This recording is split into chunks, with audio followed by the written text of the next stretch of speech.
तो वृषभ लगन वालों के लिए हम राहु और शुक्र के कंजक्शन को डिस्कस कर रहे हैं और इस वीडियो में आपके 10th हाउस के लिए विचार करेंगे। 10th हाउस में आपके चार्ट में राहु और शुक्र कुंभ राशि में स्थित होंगे।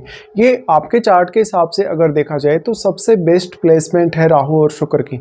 यहाँ पे अब लेकिन आपको शनि को देखना होगा। अगर मान लो आपके शनि अच्छी स्थिति में आपके चार्ट में बैठे हैं तो आपको ऐसा राहु और शुक्र काफ़ी ज़्यादा पॉपुलर बना सकते हैं। ऐसे राहु और शुक्र होने के केस में कैरियर में आप बहुत कुछ एक्स्ट्रा या कुछ बहुत ही इनोवेटिव कर सकते हैं। ऐसा राहु और शुक्र का कंजक्शन आपको कैरियर में वो सब दे सकता है जो आप वास्तव में पाना चाहते हैं, क्योंकि यहाँ राहु आपको कैरियर के मामलों में हमेशा सपोर्ट करेंगे और क्योंकि शुक्र आपके लग्नेश हैं तो ऐसा जो जातक होगा हमेशा कैरियर फोकस्ड होगा। लेकिन यहाँ आपको कैरियर को लेकर एक बहुत ही स्ट्रॉन्ग ऑब्सेशन रहेगा। अगर यहाँ पर मान लो सूर्य का प्रभाव है, मंगल का प्रभाव है, तो आपके बॉस या फिर आपके कलीग्स के साथ उतने अच्छे रिलेशन नहीं दिखते, लेकिन ये कैरियर के मामले में आपको काफ़ी अच्छा डोमिनेशन देगा। अब यहाँ शुक्र कैसे स्थिति में है? वास्तव में यहाँ शुक्र अब वक्री नहीं होने चाहिए। अगर मान लो शुक्र वक्री हो जाते तो उस केस में शुक्र का जो पूर्ण रूप से आपको शुभ प्रभाव मिलना चाहिए वो देखने को नहीं मिलेगा। यहाँ राहु जस्ट शुक्र की क्वालिटीज़ को ही मल्टीप्लाई करने का काम कर रहे हैं। तो शुक्र अगर मान लो वक्री हो गए तो उस केस में फिर आपको 6th हाउस को लेकर भी काफ़ी ज़्यादा दिक्कतें हो सकती हैं। यहाँ पे अब और कौन कौन से ऐसे ग्रह हैं जिनका इन्वॉल्वमेंट है, या हो सकता है कोई अन्य ग्रह भी यहाँ राहु और शुक्र के साथ बैठा हो। तो जो भी प्लेनेट यहाँ है राहु और शुक्र के साथ उसकी क्वालिटीज़ भी काफ़ी मल्टीप्लाई होंगी। वो ग्रह की जो एनर्जी है वो भी काफ़ी मल्टीप्लाई होगी। तो आपके चार्ट में अब वो ग्रह जिन जिन भावों को एक्सपेक्ट कर रहा है या जिन जिन भावों का वो स्वामी है उन भावों के लिए आपका जो एक्सपेक्टेशन है काफ़ी ज़्यादा बढ़ जाएगा। उन भावों के थ्रू आपको कैरियर में भी अब मदद मिल सकती है। राहु और शुक्र का ये कंजक्शन है तो स्पेशली पुरुषों के केस में अगर देखा जाए तो उनके लिए उनका जो पार्टनर है कहीं ना कहीं कैरियर के मामले में बहुत ही ज़्यादा उनको फेम दिला सकता है। लेकिन यहाँ मैरिज को लेके उतना ही ज़्यादा रिस्क भी रहेगा। अगर स्त्री का चार्ट हो तो स्त्रियों को इंडिविजुअली फेम मिलने के चांसेस बहुत ही ज़्यादा बेटर होंगे। यहाँ पे अब क्योंकि शुक्र लग्नेश और 6th लॉर्ड हैं तो आपका जो वर्क प्लेस है वो भी आपके लिए उतना ही ज़्यादा इंपॉर्टेंट है। राहु शुक्र के इस कंजक्शन की वजह से आप हो सकता है फॉरेन में सेटल्ड रहें या अपने कैरियर पर्पज़ से विदेश जाएँ, या अपना जन्म स्थल अगर आप छोड़ेंगे किसी दूसरे स्टेट में रहेंगे, या मान लो आपने जन्म स्थल छोड़ा और पास में ही कहीं आप सेटल हो गए, तो भी ऐसा राहु आपको काफ़ी ज़्यादा सक्सेसफुल बनाएगा। अब राहु यहाँ जस्ट आपके 10th हाउस की क्वालिटीज़ और आपके शुक्र की क्वालिटीज़ को ही काफ़ी ज़्यादा मल्टीप्लाई करने का काम कर रहे हैं। इसलिए मेनली आपको फोकस करना रहेगा यहाँ पर इसी पर्टिकुलर हाउस पे, और इस हाउस के जो लॉर्ड हैं वो शनि हैं। तो आपको कैरियर में यहाँ ऐसा जो राहु होगा काफ़ी इल्यूजन देगा और काफ़ी हाई एक्सपेक्टेशंस देगा। अगर साइन देखा जाए तो ये एक्वेरियस साइन है। एक्वेरियस साइन में जब भी राहु स्थित होते हैं तो मोस्टली इनके रिजल्ट बहुत ही ज़्यादा बेहतर होते हैं। तो अब अगर मान लो आपके शुक्र वक्री हो गए तो उस केस में आपको उतनी अधिक सहायता नहीं मिल पाएगी शुक्र से जितनी वास्तव में आप चाहते हैं। यहाँ पे अगर मान लो राहु का ही कोई मित्र ग्रह राहु या शुक्र के साथ बैठा होगा तो उस ग्रह का रोल आपके कैरियर में बहुत ही ज़्यादा इंपॉर्टेंट होगा, और अगर वो ग्रह यहाँ काफ़ी वेल प्लेस्ड है तो वो ग्रह आपको काफ़ी सहायता कर सकता है। आपके चार्ट में अब वो ग्रह जिन जिन भावों को रिप्रेजेंट कर रहा है उन भावों के थ्रू आपको आपके टैलेंट की मदद से या आपके उन रिश्तों की मदद से भी कैरियर में आगे बढ़ने में सहायता मिल सकती है। ऐसा राहु और शुक्र का कंजक्शन है तो आपको कैरियर में हमेशा बहुत ही ज़्यादा प्रतिभावान बनाएगा, क्योंकि शुक्र क्रिएटिविटी के कारक हैं। शुक्र से रिलेटेड अगर आप अपना प्रोफेशन चुनते हैं तो आपके नेम फेम की संभावना भी ज़्यादा रहेगी और ग्रोथ की संभावना भी उतनी ही ज़्यादा रहेगी। लेकिन जो शुक्र है कहीं ना कहीं आपको एक बहुत ही हाई लाइफ स्टाइल या बहुत ही ऑप्टिमम लेवल का थिंकिंग प्रदान करते हैं राहु के साथ स्थित होते हुए। ऐसे में आपका जो खान पान है, रहन सहन है, जो आपकी लाइफ स्टाइल है, उस पर भी इसका काफ़ी स्ट्रॉन्ग प्रभाव पड़ेगा। अब लेकिन आपके 4th हाउस में क्योंकि केतु स्थित है तो केतु स्थित होने से आपको हो सकता है परिवार का साथ छोड़ना पड़े या अपना जन्म स्थल जल्दी छोड़ना पड़े। ऐसा राहु और शुक्र का कंजक्शन आपको सेल्फ डिपेंड बनाने के मामले में बहुत ही ज़्यादा बेटर रिजल्ट लाएगा। अब अगर किसी फायरी प्लैनेट का प्रभाव 10th हाउस पर है तो निश्चित तौर पे आप अपने करियर में वो सब अचीव जरूर कर पाएंगे जो आप वास्तव में चाहते हैं। भले ही आपको कुछ प्रॉब्लम्स होंगी लेकिन ये रिश्तों को बिगाड़ने वाली स्थिति बन जाएगी। अब क्योंकि शुक्र है वो पुरुषों के लिए उनके पार्टनर या उनकी वाइफ के कारक ग्रह हैं, तो आपका पार्टनर आने के बाद या किसी भी पर्टिकुलर पर्सन से आप मैरिज करते हैं तो मैरिज के बाद आप अपने करियर से रिलेटेड कोई बहुत बड़ा फैसला ले सकते हैं। करियर को लेकर आप फॉरेन सेटल हो सकते हैं, लेकिन धीरे धीरे आप अपने पार्टनर पे अपनी जो डिपेंडेंसी है उसको कम जरूर कर दें, क्योंकि राहु एक चीटर प्लैनेट है और जब शुक्र के साथ राहु स्थित होते हैं तो राहु कभी भी अपना मूड बदल सकते हैं या कभी भी वो आपकी मैरिड लाइफ या आपके रिलेशनशिप वाइज आपको हार्म कर सकते हैं।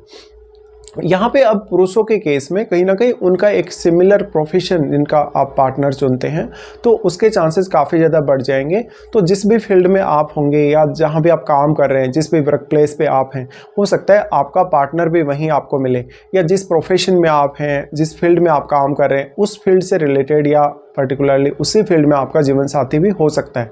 लेकिन यहाँ पार्टनर अगर आपको वैसा मिलता है तो पार्टनर से आपकी एक्सपेक्टेशन बहुत ही ज़्यादा हाई होंगी। अब क्योंकि आपका शुक्र लग्नेश है, लग्नेश होने के केस में आप अपने करियर पर बहुत ज़्यादा फोकस रहेंगे। कभी कभी हो सकता है अपने फैमिली को उतना ज़्यादा टाइम ना दे पाएँ, कभी अपने पार्टनर को उतना ज़्यादा टाइम ना दे पाएँ। इस वजह से पार्टनर आपके साथ बहुत ज़्यादा फ्रस्ट्रेट होगा और इवन वो आपको चीट करने के लिए देखेगा।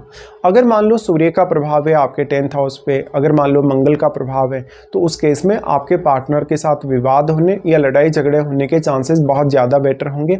लेकिन यहाँ पर अगर इनका प्रभाव हुआ तो कैरियर में वो सब आप अपनी खुद की मेहनत से, अपने एफर्ट से अचीव जरूर कर सकेंगे जो आप वास्तव में चाहते हैं। अब आपको देखना होगा कि शनि का प्रभाव आपके चार्ट में कैसा है। अगर शनि का प्रभाव आपके चार्ट में अच्छा नहीं है तो राहु उस तरीके से रिजल्ट नहीं दे पाएंगे जिस तरीके से आप वास्तव में एक्सपेक्ट कर रहे हैं राहु से। अब यहाँ दूसरे ग्रहों का रोल काफ़ी इंपॉर्टेंट होगा। जैसे मान लो अगर यहाँ बुध स्थित हों तो भी आपको आपके कैरियर में आगे बढ़ने में काफ़ी हद तक मदद मिलेगी। तो यहाँ पर अगर कोई भी प्लैनेट का संबंध है भले ही आपके 10th हाउस से, उन प्लैनेट्स की एनर्जी यहाँ कहीं ना कहीं शेयर हो रही है 10th हाउस के साथ, और वो एनर्जी को यहाँ राहु काफ़ी ज़्यादा एम्पलीफाई कर रहे हैं। इसके साथ साथ उन ग्रहों से रिलेटेड आप अपने टैलेंट को भी अपने कैरियर में काम में ले सकते हैं। अगर हम यहाँ दृष्टियों के हिसाब से विचार करेंगे तो राहु सबसे पहले आपके 2nd हाउस पर अपनी दृष्टि डालते हैं। अब 2nd हाउस इनके लिए उच्च का घर है, तो ऐसा राहु आपके लिए वेल्थ एक्युमुलेशन लाता है। अगर राहु पर मंगल का प्रभाव हुआ, सूर्य का प्रभाव हुआ, तो आपके लिए वेल्थ को लेकर उतनी ज़्यादा रिस्क भी बढ़ जाएगी और आपकी अपेक्षाएं भी बहुत ज़्यादा तीव्र होंगी। ऐसे में फैमिली के साथ भी कभी कभी डिस्प्यूट होने की संभावना होगी। आपके 2nd हाउस में बैठे हुए ग्रह को देखिए। अगर 2nd हाउस में बैठा हुआ ग्रह एक शुभ ग्रह है या वो यहाँ पर काफ़ी अच्छा प्रभाव दे रहा है, तो राहु जस्ट उसी की क्वालिटीज़ को एम्पलीफाई करने की कोशिश यहाँ कर रहे हैं। तो आपको उस पर्टिकुलर ग्रह से रिलेटेड जो आपके चार्ट में भाव है उनसे भी गेन होने की संभावना होगी। लेकिन अगर मान लो राहु का कोई मित्र ग्रह यहाँ नहीं बैठा बल्कि कोई शत्रु ग्रह यहाँ बैठा है, उस केस में आपको आपकी फैमिली और लाइफ स्टाइल में काफ़ी उतार चढ़ाव देखने को मिलेंगे। आप अपने वेल्थ को बहुत अच्छे से मैनेज नहीं कर सकेंगे, आपसे बहुत ज़्यादा गलतियाँ होंगी, या तो फिर फैमिली के साथ किसी भी तरीके का विवाद होगा। तो आपके आर्थिक रूप से बहुत ज़्यादा रिस्क बढ़ जाएगा, उतार चढ़ाव आने के भी चांसेस उतने ही ज़्यादा होंगे। फिर राहु और शुक्र दोनों का ही एस्पेक्ट आपके 4th पे है। अब 4th हाउस में आपके ऑलरेडी यहाँ केतु स्थित है। केतु स्थित होने से जितना भी एनर्जी यहाँ एक्सचेंज हो रहा है 4th हाउस के साथ, चाहे वो राहु का है, शुक्र का है या किसी भी अन्य प्लैनेट का भी अगर है, तो वो एनर्जी यहाँ केतु एब्जॉर्ब कर रहे हैं। लगातार एनर्जी एब्जॉर्ब करने की वजह से अब या तो केतु के साथ जो भी प्लैनेट बैठा है उसको भी आपको देखना होगा, क्योंकि उसकी एनर्जी को भी केतु कम करने का काम कर रहे हैं। तो आपका एफर्ट उस पर्टिकुलर ग्रह से रिलेटेड कार्यों के लिए काफ़ी ज़्यादा बढ़ जाएगा। तो हो सकता है आप अपने घरेलू जीवन से उतने ज़्यादा सेटिस्फाई नहीं है, परिवार को उतना ज़्यादा समय नहीं दे पा रहे, परिवार की केयर नहीं कर पा रहे, और आप अपना जो घर खरीदेंगे, जो भी अपना प्रॉपर्टी वगैरह खरीदेंगे, वो हो सकता है आपके जन्म स्थल से काफ़ी ज़्यादा दूर हो। तो यहाँ आपकी मदर और आपके अन्य फैमिली के लोगों के साथ आपके रिश्ते उतने बेटर नहीं होते कभी कभी। और अगर कोई फायरी प्लैनेट केतु के साथ बैठ जाए तो इस केस में और भी अधिक संभावना इस बात की बढ़ जाएगी। अब यहाँ राहु केतु को प्रभावित तो कर रहे हैं, बट राहु का जितना भी एनर्जी यहाँ आ रहा है वो उसका प्रभाव इतना ज़्यादा नहीं है, क्योंकि राहु और केतु के बीच में 180 डिग्री का एंगल है। तो राहु यहाँ एक सीमा तक ही केतु पर प्रभाव डाल सकते हैं, और क्योंकि केतु जितना भी एनर्जी राहु का आ रहा है उसको कहीं ना कहीं वो एब्जॉर्ब कर रहे हैं, तो वो एनर्जी यहाँ आपकी गायब हो जा रही है। और जो शुक्र का प्रभाव यहाँ है केतु पर, तो केतु उस एनर्जी को भी एब्जॉर्ब कर रहे हैं। बट यहाँ कोई भी अगर अन्य प्लैनेट भी अगर 4th में बैठा है तो वो प्लैनेट आपके चार्ट में जिन जिन भावों का स्वामी है उन भावों के लिए आपको बहुत ही ज़्यादा केयरफुली प्लानिंग करनी होगी। इसके साथ ही हो सकता है आप अपने घरेलू जीवन से उतने ज़्यादा सेटिस्फाई ना हो, खुश ना हो, लेकिन कैरियर में फिर भी आप बेटर करने की स्थिति में होंगे बहुत ही बार। अब यहाँ से फिर राहु एस्पेक्ट करते हैं आपके 6th हाउस को। 6th हाउस को जब भी राहु एस्पेक्ट करें तो यहाँ कैरियर को लेकर शुरुआत में बहुत ज़्यादा चुनौतियाँ या रिस्क हो सकती हैं, लेकिन राहु आपकी काफ़ी हद तक यहाँ मदद करेंगे। और 6th हाउस में बैठे हुए प्लैनेट को देखिएगा। अगर मान लो 6th हाउस में बैठा हुआ प्लैनेट या तो राहु का मित्र ग्रह है या एक बहुत ही फायरी ग्रह है, तो उस केस में रिजल्ट थोड़े डिफरेंट होंगे। अगर फायरी ग्रह होगा तो बॉस के साथ, कलीग्स के साथ अक्सर विवाद होने की संभावना बहुत ज़्यादा होगी। डेली लाइफ की वजह से आप परेशान भी बहुत ज़्यादा रहेंगे। आगे बढ़ने के लिए, करियर में कुछ नया पाने के लिए बहुत ज़्यादा ऑब्सेसिव भी रहेंगे। बट अगर राहु का कोई मित्र ग्रह यहाँ बैठेगा तो वो ग्रह जिस प्रकार का ग्रह है, जिस प्रकार की क्वालिटीज़ वो लिए हुए, उसी वे में वो आपको सपोर्ट भी कर पाएगा। तो राहु 6th हाउस पर दृष्टि डालने की वजह से आपको एक तरफ वो प्रोटेक्ट करने की कोशिश कर रहे हैं हमेशा। कोई भी आपसे गलत फैसला हो जाए, कोई भी इस प्रकार की चुनौती या इस प्रकार की समस्या आपके करियर में आ जाए तो वहाँ राहु आपको निकालने की कोशिश ज़रूर करेंगे। अब आपको इसमें ये देखना होगा कि वास्तव में आपको क्या राहु या शुक्र की महादशा है या नहीं। अगर इनकी आपको महादशा होगी तो उस दशा में ये सारे के सारे रिजल्ट्स काफ़ी स्ट्रांगली देखने को मिलेंगे। लेकिन अगर आपको महादशा है तो वो कौन से एज पीरियड में आपको आ रही है, इसका बहुत इंपॉर्टेंट रोल होगा। लेकिन राहु शुक्र का कंजक्शन है तो चलो कैरियर के लिए तो ये बहुत ही ज़्यादा बेटर है। बट जब आपके रिलेशनशिप की बात आती है, मैरिज में आपके पार्टनर के चुनने की बात आती है, तो आप बहुत ज़्यादा अडिग होके, बहुत ज़्यादा जिद पे आके फैसले लेने वाले होंगे। यहाँ आपको थोड़ा सा अवेयर होना पड़ेगा।